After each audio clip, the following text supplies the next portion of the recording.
memang berbicara masalah Cigedang ya, tidak luput dari Luragung, karena awalnya mungkin pecahan dari desa Luragung sehingga menjadi Luragung Tonggo dan sekarang Cigedang.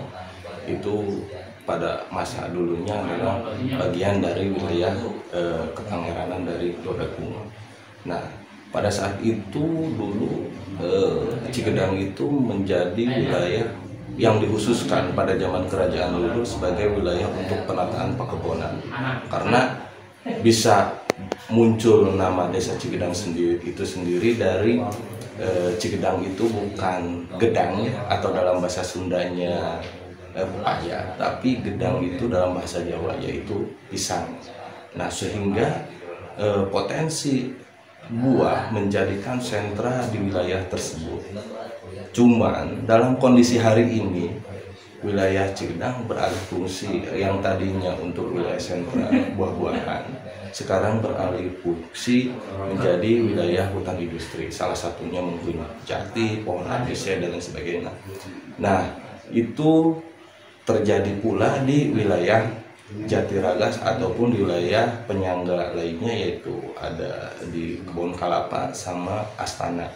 Nah, itu yang tadinya wilayah tersebut saat ini menjadi hutan produksi masyarakat, sehingga pohon endemik untuk penyangga air dan lain sebagainya itu tidak ada. Salah satunya kan mungkin ada pohon ki hujan, karena itu sebagai penanda kita adanya sumber mata air. Karena orang dulu sering mengkeramatkan, wah itu ada pohon besar di situ, itu adalah sebagai penanda jangan dirusak ataupun jangan sembarang orang masuk untuk mengeksploitasi lahan tersebut, sehingga lahan tersebut sampai saat ini masih kondisi aman.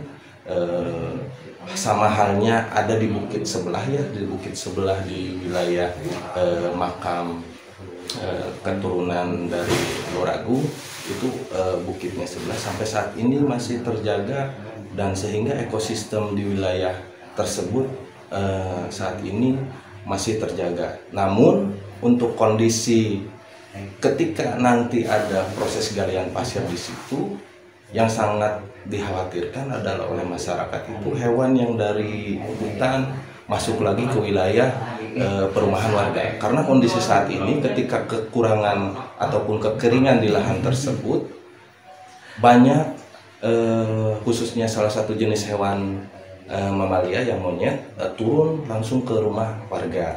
Nah, apalagi nanti akan terjadi ketika di wilayah hutan yang di Jatiragas, Astana dan sebagainya dieksploitasi, pasti tidak dipungkiri ataupun tidak disengaja pasti bakal turun ke rumah warga, dan itu sampai ke tengah-tengah perumahan warga, bukan hanya di sekitar ya. Untuk saat ini ya, saat ini hewan-hewan liar masuk ke perumahan warga itu sampai ke wilayah tengah atau wilayah kota di desa Cigedang. Karena, nah itu yang saya takut khawatirkan, ketersediaan, kita juga harus melihat ketersediaan pangan untuk hewan-hewan yang ada di wilayah kita. Selain memikirkan hak ekosistem masyarakat, juga hak ekosistem hewan juga harus dijaga. Mungkin itu ya.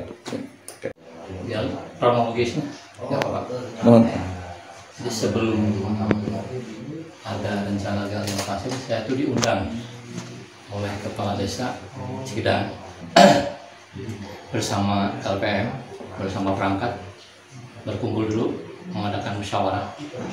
Di situ katanya akan diadakan galian pasir yang terletak di Blok Kebun Kalapa dan Jatiragas. Nah, di situ secara pribadi saya juga menolak atas akan diadakannya galian pasir. Terus seminggu kemudian diadakannya musyawarah semua masyarakat desa Cigedang yang dihadiri oleh perangkat bersama tokoh masyarakat, perangkat lembaga juga, PPD, LPM, berikut anggotanya. Semuanya di situ saya yang bicara sendiri mengatakan menolak masyarakat itu, dan saya menerangkan sebab dan akibatnya. Akibat daripada galian pasir mungkin merugikan banyak masyarakat yang dirugikan, terutama masalah air lah. Sekarang saja, walaupun musim hujan, Cigedang itu sawahnya yang nyenang sebelah selatan tidak bisa digarap, airnya kecil.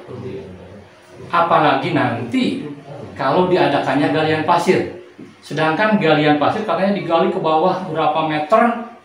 Nah, di situ mungkin karena irigasi antara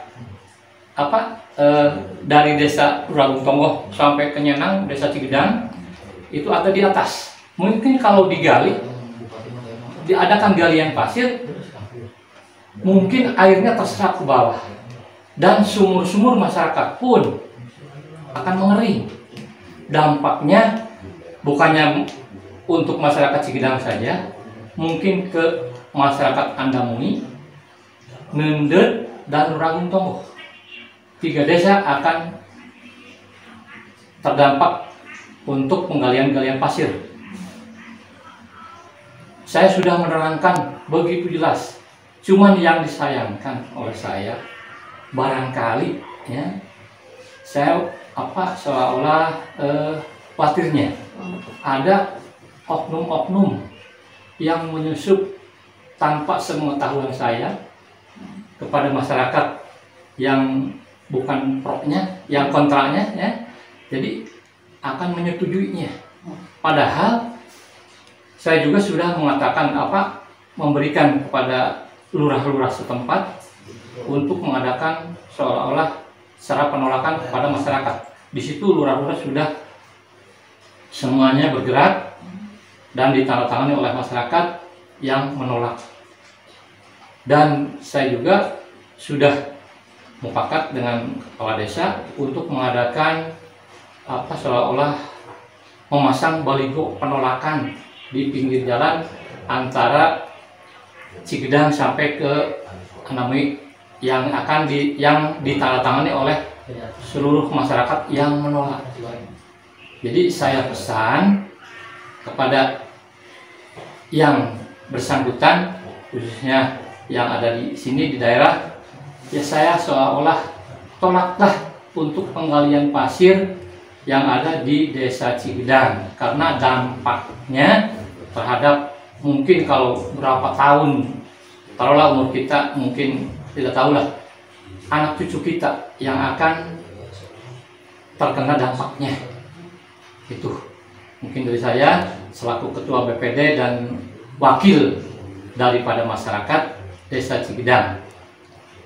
Mungkin itu yang saya sampaikan. Mohon maaf yang sebesar-besarnya. Pak, dari masyarakat sendiri berarti sudah berapa persen yang menolak dan berapa persen yang pro? Jadi kalau dilihat dari kemarin hasil survei di lapangan, tiap dusun kan punya data masing-masing ya. Nah di situ hampir 80% menolak. 90 lah. Nah, 80% menolak karena di sini kan jumlah pemilik lahan tersebut itu kan di bawah 10%. Karena kebanyakan orang luar. Orang masyarakat Cigedangnya kan sedikit. Nah itulah yang jadi permasalahan. Jadi ada istilahnya orang-orang yang tidak berkompeten dan tidak berkepentingan untuk meningkatkan istilahnya kesejahteraan masyarakat desa Cigedang. Otomatis kan di sini orang tersebut hanya memikirkan diri pribadi sendiri. Istilahnya memikirkan istilahnya batas kepentingan pribadi, nggak memikirkan dampak negatifnya terhadap lingkungan. Itu yang kedua Pak, begini, tempo hari ada galian pasir pas dekat tikungan Jalan Semendet. Di situ pernah ada, tapi pendiri secara pribadi lah. Itu kan dampaknya ada pohon rumput bambu terkena erosi, itu longsor. Nah saya juga takutnya ntar kedepannya seperti itu. Karena matahari terus menyoroti bumi, di sini akan berdampak erosi tanah. Yang saya khawatirkan entar semua lingkungan di desa Cigedang, khususnya di blok utara, perbatasan antara Luragung Tonggoh dan Cigedang, itu berdampak masalah erosi tanah. Itu yang sangat diprihatinkan oleh saya. Kalau di istilahnya kita tidak memikirkan dampak negatifnya, ya kita kan namanya juga manusia harus harus mengingat dampak kedepannya anak cucu kita mau dikemanakan, kan gitu kalau saya. Prinsip saya kan istilahnya usia sudah sekian tahun, 70-an lebih, tapi kan generasi penerus kita mungkin akan mengalami dan akan merasakan dampaknya. Itulah yang sangat saya prihatinkan, makanya saya bersikeras menolak ada penggalian pasir di situ. Itu mungkin suatu istilahnya masukan kepada masyarakat yang istilahnya punya lahan, tolonglah kita istilahnya jangan sampai di sini menghancurkan kesatuan dan persatuan, apalagi di sini dampaknya sangat riskan di bidang perekonomian di desa Cigedan. Karena itu yang saya orang yang bertanam di bidang pertanian ini akan terjadi kendalanya kemiskinan. Itulah faktor penyebab saya makanya kemarin waktu itu melarang istilahnya ada galian pasir di blok Jatiragas dan blok Kelapa, karena saya tahu persis batas-batasnya, karena di situ ada batas antara desa Cigedan dan desa Uragung Tonggor. Uragung Tonggor itu segelintir tanahnya, cuman karena di situ Uragung Tonggor kepemilikannya orang Cigedan mayoritas, jadi diajak komunikasi ke Uragung Tonggor. Waktu pertemuan saya di balai desa, saya langsung menolak karena di sini itulah dampaknya. Tapi masyarakat di sini ada istilahnya rakutnya bergerilya. Bergerilya di sini kan pasti bisa merayu, mengobok-ngobok untuk mendapatkan keuntungan pribadi. Tapi tidak dipikirkan dampak ke depannya. Nah, dalam kurun sekian tahun ke depan kita bakal hancur di bidang ekonomi, karena sumber pertanian cuma itu yang potensi. Kita di daerah saya itu bisa 3 kali 1 tahun tanam padi, tapi kalau daerah lain kan nggak bisa 3 kali. Itulah dari saya, makanya saya bersikeras sebagai orang di desa, lembaga dan pemberdayaan masyarakat, jadi menolak mentah-mentah masalah tentang galian pasir. Itulah yang saya sampaikan.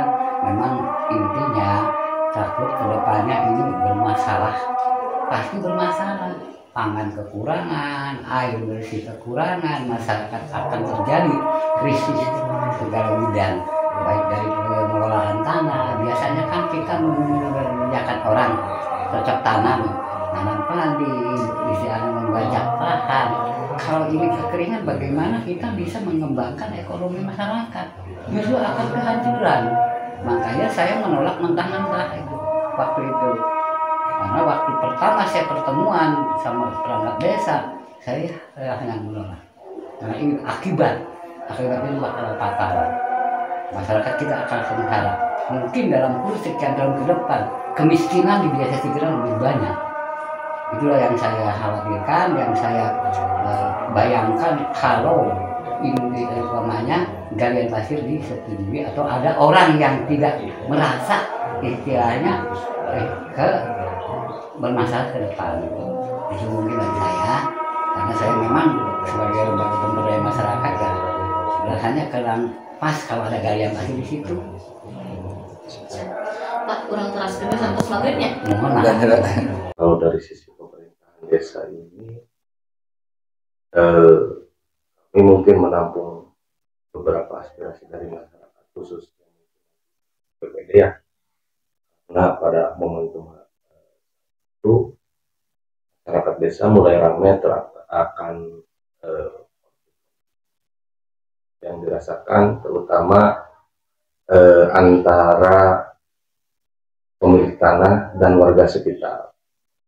Karena memang secara teritorial lokasi yang akan dijadikan lokasi galian atau galian pasir tersebut itu kalau secara administrasi masuk di wilayah Uragung Tonggor, tapi hampir 85-90% itu kepemilikan warga desa Cigedan.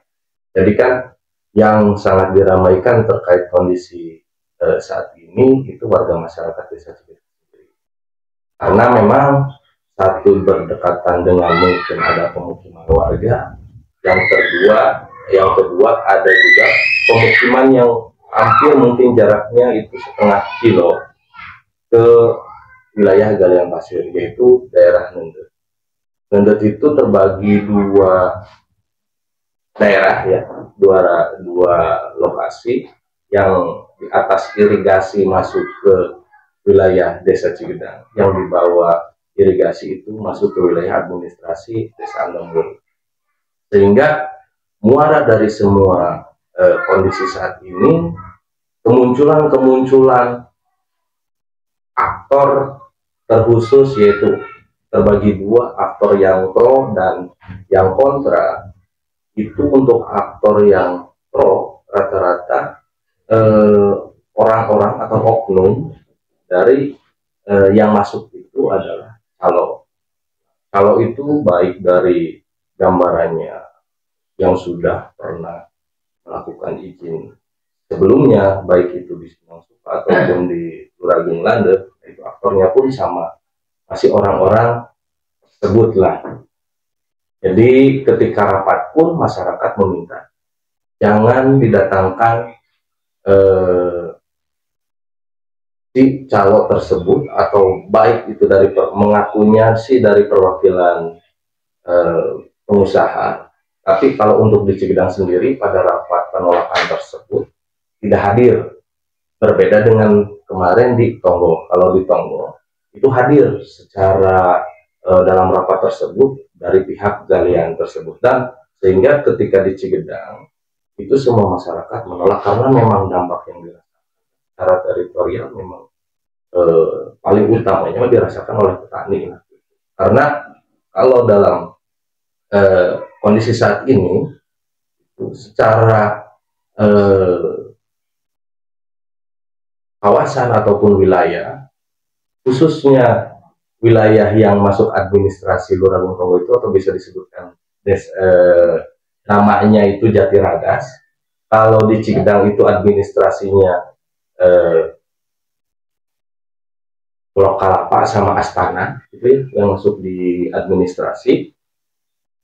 Jadi semua pemilik tanah maupun administrasinya yang masuk ke Jatiragas, ataupun yang di blok Astana ataupun yang di blok Kalapa, itu semuanya menolak kalau untuk kepemilikan di warga masyarakat desa.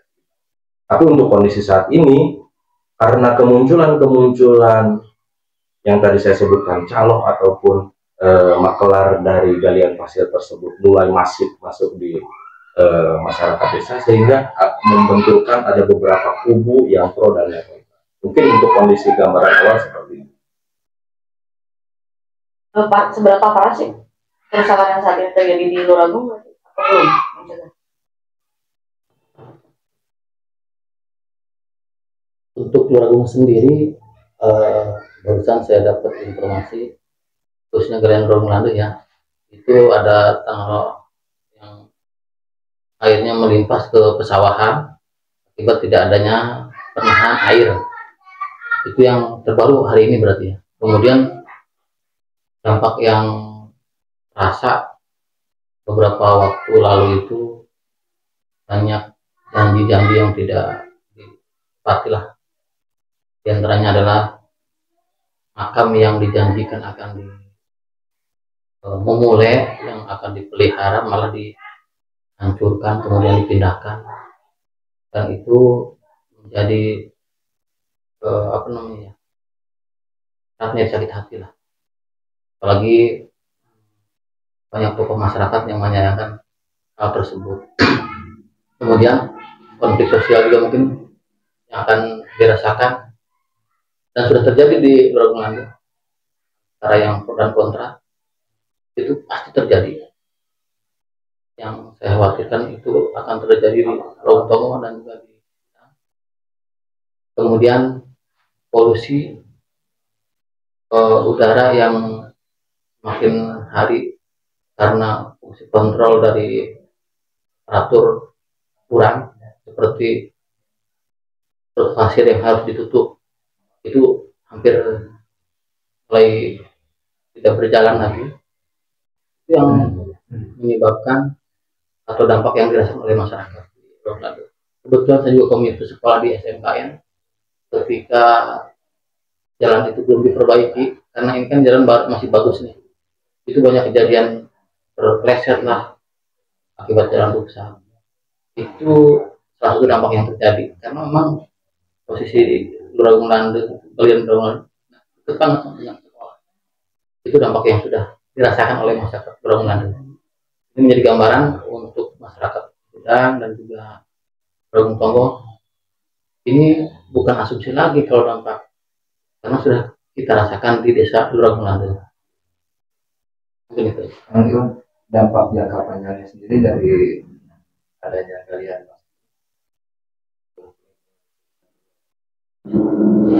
Dampak yang paling dirasakan itu adalah ke petani, Pak. Petani, irigasi yang di terputus itu udah jelas, karena di Luragung Lande yang sekarang terjadi itu adalah mata air Cenangsi. Itu sudah nggak ada lagi mata air Cenangsi yang menjadi sumber air untuk irigasi pengairan di sawah Luragung Lande dan Dukuhmaja. Untuk kedepannya lagi yang lebih jauh lagi adalah kondisi suhu yang semakin panas, karena lahan hampir 15 hektar itu tadinya kan pohon-pohon besar, itu sekarang sudah tidak ada lagi. Yang itu yakin dampak secara kondisi suhu itu kan pasti panas, karena semakin panas. Memang kalau berbicara di wilayah Luragung, daerah yang masih hijau itu mungkin wilayah selatannya dari arah ibu kota kecamatan. Mungkin saya berharap ketika Pemda, apalagi dalam rencana tata ruang dan wilayah ya, khususnya dalam Perda nomor 26 tahun 2011 sampai 2031, itu kan berbicara di sana. Sudah jelas wilayah mana yang harus dikelola untuk wilayah pertambangan, dan wilayah mana yang harus dijadikan wilayah ataupun paru-parunya di wilayah Luragung. Nah, ini Cikidang termasuk dalam wilayah perlindungan milik warga, milik setempat, karena posisinya itu lahannya lahan warga. Kondisi lahan tersebut memang lahan yang diperuntukkan untuk cadangan oksigen di wilayah Luragung. Nah, kalau untuk wilayah pertambangan di wilayah Luragung itu sendiri ada 2 desa, desa Dukuhmaja dan desa Gunung Karung. Karena setidaknya masyarakat juga harus paham. Namun kita sambil mengawal pemerintah Kabupaten Kuningan juga harus mengerti bahwa kondisi tersebut zonasinya harus jelas. Karena dampak yang ditimbulkan mungkin kebingungan di masyarakat juga akan berdampak. Salah satunya ya mungkin konflik dan lain sebagainya. Tapi kalau memang zonasinya sudah jelas, apa peruntukannya desa tersebut, sehingga desa sendiri itu lebih mudah dalam menerima misalkan investor yang datang ataupun memilah-milah mana yang baik untuk masyarakat dan dijadikan PAD. Karena bukan hanya berbicara PAD, tapi masalah lingkungan itu memang harus segera terselesaikan. Karena salah satu kita itu bermuaranya, peradaban kita itu peradaban yang bermula dari Cisanggarung. Karena setiap kerajaan dalam Kesundaan kan seperti jalan utamanya motornya kan wilayah Cisanggarung. Nah, Cisanggarung ini dalam kondisi saat ini memang sudah mulai, kalau bahasa Sundanya malah pati ya. Kalau pati itu berarti sudah mungkin ya diambang kehancuran ataupun kiamat. Cuma ini masih bisa diperbaiki karena wilayah-wilayah tersebut adalah menyumbang sepenuhnya. Nanti apakah kita dari wilayah hulu ini akan menyumbang kegelisahan ataupun kerusakan, kehancuran, setidaknya jangan sampai menyumbang kehancuran di wilayah hilir. Karena untuk wilayah Luragung, satu, galian pasir di wilayah Luragung itu hampir sedimen yang lain sebagainya turun ke wilayah Cisanggarung. Mungkin di wilayah atas, di wilayah Maleber ya, di wilayah Maleber itu kan galian pasirnya di wilayah sungai juga sama di wilayah Sungai Cisanggarung. Nah, yang akan dijadikan di wilayah desa Cikidang itu cuma 500 meter dari Cisanggarung. Jadi sehingga bukit tersebut yang tadinya awalnya untuk menjaga gentong air ataupun cadangan air untuk di wilayah terkhusus untuk masuk ke irigasi. Ada resapan yang masuk ke irigasi, ada pula cadangan air yang diperuntukkan untuk warga di Cigedang dan Andamu, yaitu di Kampung Nende. Nah, itu untuk menjaga kestabilan tersebut juga akan berdampak, sehingga saya meminta bahwa fenomena-fenomena yang terjadi di galian yang akan datang di Luragung Tonggoh dan di Cigedang, pemerintah harus secepatnya mengantisipasi, karena ini tata ruang ini mau dibawa kemana, arah pemerintahan Kabupaten Kuningan ini akan dibawa kemana, sehingga kejelasan status wilayah dan zonasinya harus diperjelas. Mungkin itu. Beberapa kali berdiskusi dengan Kang Tommy bahwa langkah-langkah yang konkret supaya tidak terjadi atau diizinkannya galian itu memang terus terstruktur ya. Yang jelas antisipasi awal kita melakukan lobby-lobby ke pemerintah desa supaya mengeluarkan rekomendasi melalui BPD sebagai cerminan masyarakat di desa itu sudah menolak. Nah, ini sudah dilakukan oleh Cigedang dan Tonggo, ini sedang saya arahkan ke arah sana. Saya meminta pemerintah desa memberikan keputusan terkait galian ini, karena apa? Betul, memang hak masyarakat pemilik tanah untuk menjual ataupun tidak menjual. Akan tetapi ada hak masyarakat yang tidak punya tanah juga yang harus dihormati. Hak apa itu? Hak hidup sehat, hak terbebas dari polusi. Nah, jadi langkah-langkah saya itu salah satunya adalah meminta BPD untuk menampung aspirasi terkait galian pasir ini. Hasilnya akan kita sampaikan ke pemerintah daerah, dan yang jelas ke proses perizinan ini saya khawatirkan sudah berjalan, karena saya khawatirnya saling menutupi dari pihak ini yang mungkin sudah pernah saya rasakan juga ketika menolak di Luragung Landu, itu dipingpong sana kemari. Tapi yang jelas dasar hukum kita akan lebih kuat ketika kita sudah mendapatkan rekomendasi dari BPD bahwa masyarakat secara mayoritas menolak adanya galian. Tapi memang kondisi ini juga rata-rata bumbunya sama ya Kang ya, maupun di Luragung Tonggoh ataupun di Cigedang. Tiap calon yang turun itu berbicara bahwa analisis dampak lingkungannya sudah turun. Ini kan dari dulu juga kita tahu ya bahwa analisis dampak lingkungan ini dikeluarkan oleh LH. Nah, ketika di masyarakat, wah ini AMDAL sudah jelas, AMDAL sudah turun. Nah, tapi secara administrasi saya di desa saya sendiri ya, untuk AMDAL itu belum turun. Apakah pengukuran kadar tanahnya tersebut atau galian pasir tersebut, apakah mereka sudah sebelum ini terjadi sudah melakukan perjalanan-perjalanan. Tapi untuk kondisi di Cigedang ada yang lebih parah lagi. Nah, dengan seolah-olah saya mengkonfirmasi bahwa ke yang pemilik tanahnya, khususnya yang telah kemarin mungkin ada salah satu orang yang sudah diwawancarai dalam satu media di Kabupaten Kuningan berinisial H ya.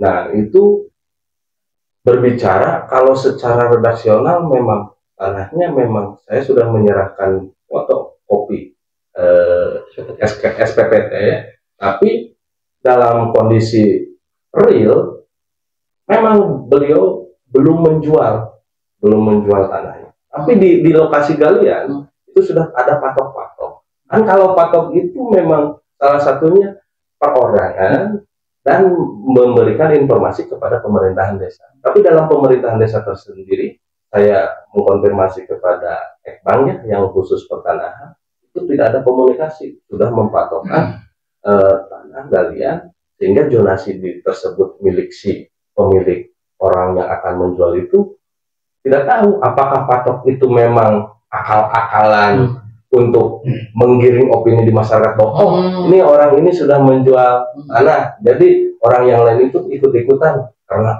tanah itu sudah dijual. Jadi kondisi ini dibuat sedemikian rupa oleh calo dan memang setelah dikonfirmasi ternyata saya cuma hanya memberikan fotokopi SPPT dan saya belum menerima uang penjualan dari lot tanah tersebut. Mungkin itu ya secara kondisi saat ini.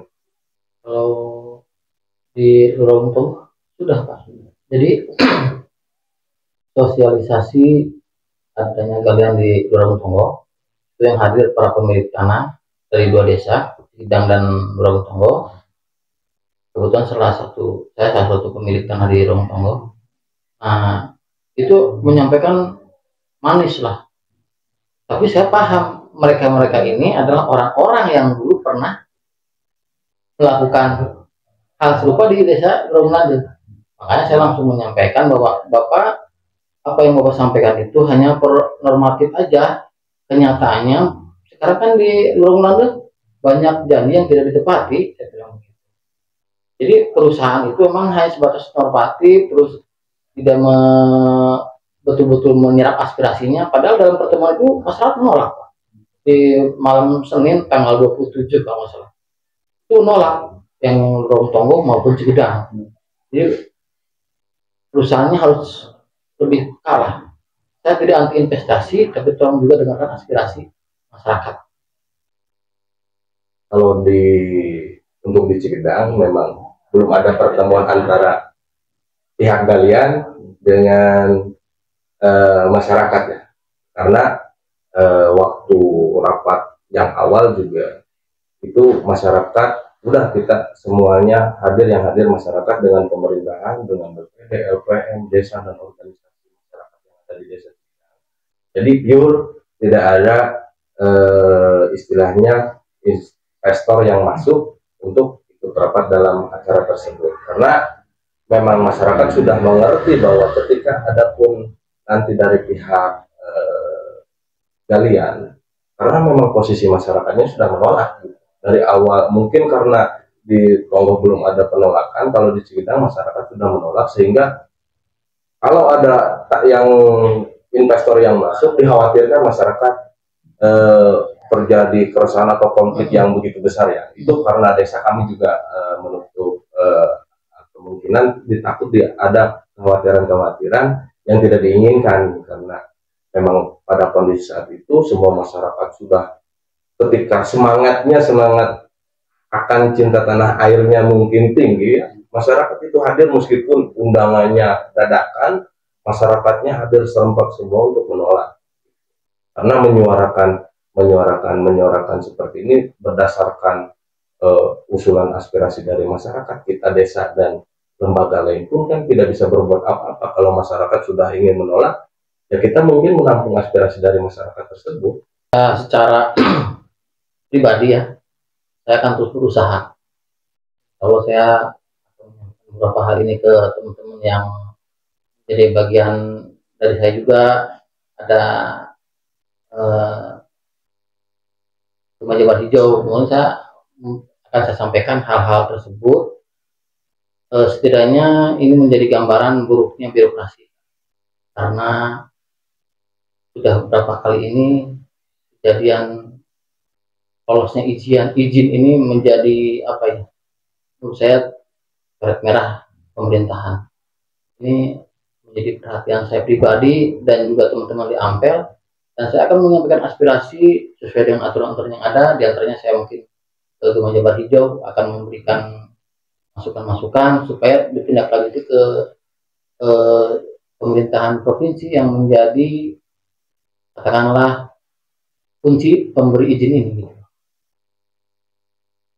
Kalau untuk izin ya memang ini yang menjadi kekhawatiran kami juga ya, khususnya di wilayah paling terkecil di wilayah pemerintah. Memang ketika izin itu pasti ada tudingan dari masyarakat, oh bahwa izin ini, surat ini dikeluarkan oleh pemerintahan desa ataupun dan lainnya.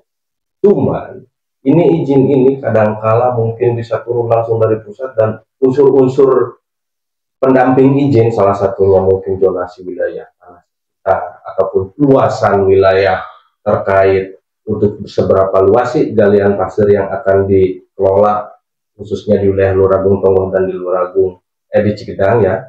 Terus berapa masyarakat sekitar atau berapa jangkauan jauh lah. Terus wilayah amdalnya itu tidak ada diskusi dengan pemerintah. Untuk saat ini tidak ada diskusi untuk hal terkait itu. Makanya ketika ada warga yang menanyakan izin, ya kita juga memang belum ada izin yang ditempuh.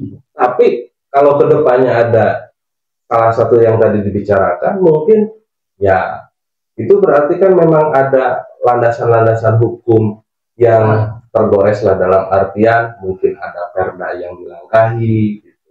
Terkhusus mungkin untuk rencana tata ruang dan lain sebagainya. Makanya ini peran pemerintah ini jangan sampai nanti terjadi tudingan-tudingan yang tidak mengenakan, khususnya di wilayah pemerintahan paling terkecil terkhusus desa ya, sehingga membuat kekacauan yang setidaknya harus tidak terjadi gitu. Karena ini harus segera diluruskan bahwa masalah perizinan dan lain sebagainya, karena memang harus secepatnya ditangani sehingga masyarakat akan kepercayaan terhadap pemerintah itu semakin kuat, sehingga tidak hanya membuat nantinya lemah bahwa pemerintahan seperti apa, tapi karena pada kenyataannya saat ini ya kalau berbicara masalah izin memang dari desa belum ada proses yang betul.